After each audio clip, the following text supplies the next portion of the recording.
Today I will be doing a documentary type piece on Gregori Rasputin, infamous seer to the last Tsar of Russia, which is basically the equivalent of a king for those who do not know what a Tsar is.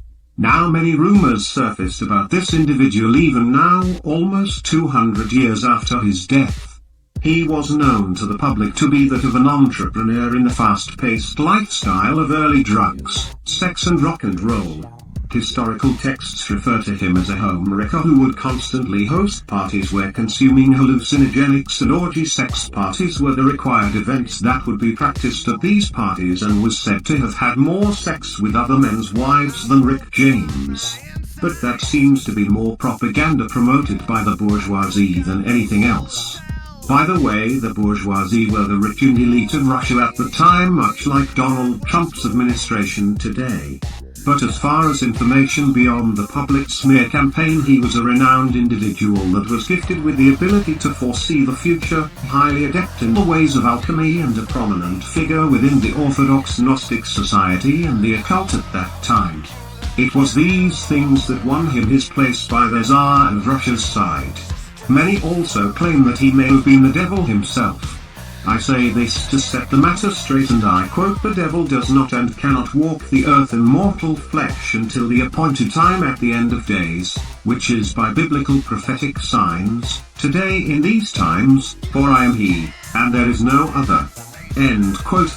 If you seek proof to that claim, just look around you at what is going on today and flip open that Bible to the prophecies of Revelations, and those signs are going on this very minute as I type this, even down to the 7-year period of trials and tribulations that has been revealed by scientists' predictions of the asteroid Apophis' trajectory, which will pass us by in 2029 and return on a projected collision course 7 years later in 2036, in which time it is expected that panic and chaos will consume humanity, causing widespread social disorder and most likely usher in World War III. Now this subject has been prophesied to be coming even by Rasputin himself, which is why I brought it up. So this is the time appointed to me to be allowed to roam the earth in mortal flesh by the decree of God himself, time-stamped by the prophecies and sworn upon to be true and accurate, with God threatening to send anyone, including the Pope himself, straight to hell, no matter what, if they should try to change anything in the Bible. At best, Rasputin may have been one of the biblical antichrists, but not the devil himself. There is also information that leads to his place being found among the members of the occult in his days. He was a practitioner of and student of the works of Merlin, the Arthurian legends, court sorcerer and alchemist as well, who wrote numerous books and grimoire on the subjects of alchemy and spellcraft around the years of 1160 AD to 1180 AD, and is said his real identity would likely be found within the court of King Henry II.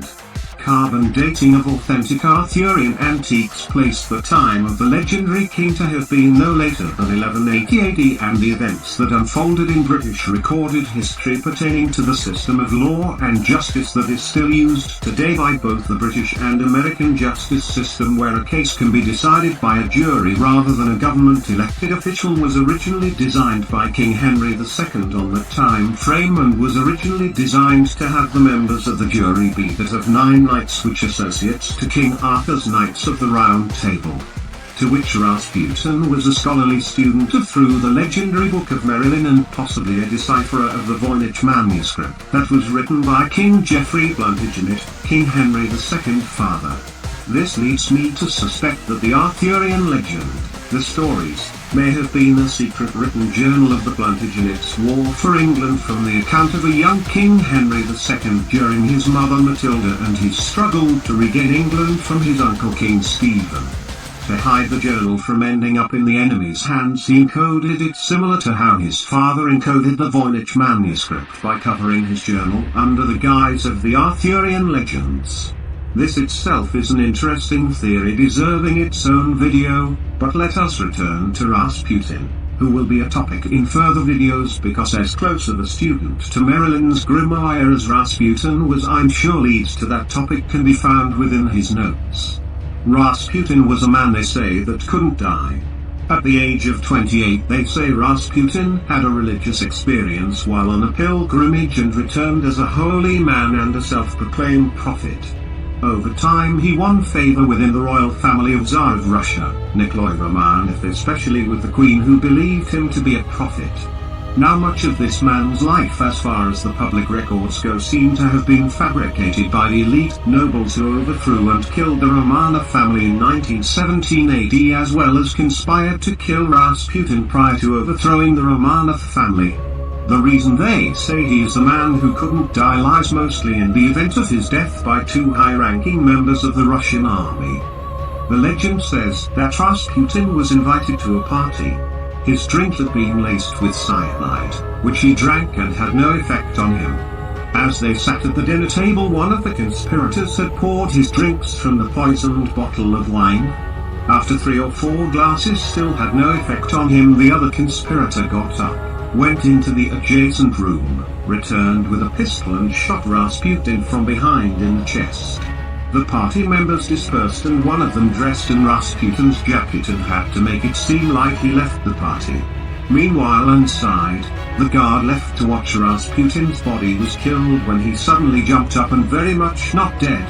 He left the main house out the back door and was shot again twice from behind and then bludgeoned many times in the face with a mallet. His body was taken to a nearby river and thrown in. It is said that they could see Rasputin struggling to be free of the ice of the frozen river and was still alive as he was carried downstream. His body was found floating about 600 yards away from the bridge, stone dead, and he was buried by the Romanov family in a private funeral. Apart from his legendary career, he also had written an account of visions he had of the coming end of days, or the apocalypse. So far most of Rasputin's predictions have come true. Many of his visions he had while under the influence of hallucinogenics, as was a method of divination going further back than the mid-dynastic period of the Egyptians.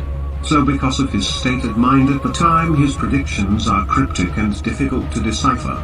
Then there is the alchemist life that Rasputin held secretly from the public, although it was known that he had a gift of botany after he used a formula brewed in a pot made of Soshin herbs to heal a sick child of anemia. Rumor has it that he was one of the alchemists who had secretly uncovered the formula of the Philosopher's Stone, which can alter the state of metal into gold. However, the research notes found in Rasputin's journal was a formula of some type of synthetic fuel made from ionized gold dust, mercury and other materials that were superheated at temperatures of over 3,600 degrees and then compressed in intense pressures that could only be reached by placing a sealed titanium casing on the line and dropped to depths found near the bottom of the Marianas Trench of 40,000 feet below sea level. The result produced a weightless fine dust powder known as ionized monatomic gold, which was highly unstable, conductive with electrical current, and could be used to fuel large engines using a massive amount less in fuel than even current engine models. 1 gram of this refined dust could achieve placing a shuttle-type spacecraft of equal size and weight into orbit easily and have enough fuel for re-entry. The rest of his life is a mystery thanks to the conspirators who killed him and covered their guilt with propaganda. The next video I shall do, I think, will delve into the life of King Henry II as I attempt to connect more information to his identity of being King Arthur. Till next time, ciao Bella. Extreme places I didn't know. I broke everything new again.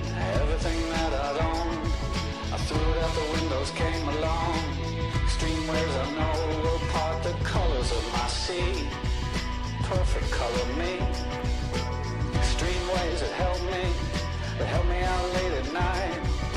Extreme places I had gone, but never seen any light. Dirty basements, dirty noise, dirty places coming through. Extreme worlds alone, did you ever like it, Pam? I would stand in line for this. There's always room in life for this.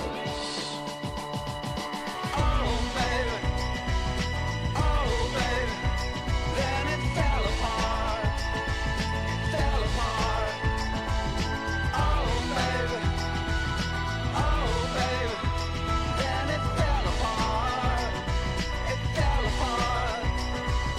Oh baby, then it fell apart, it fell apart.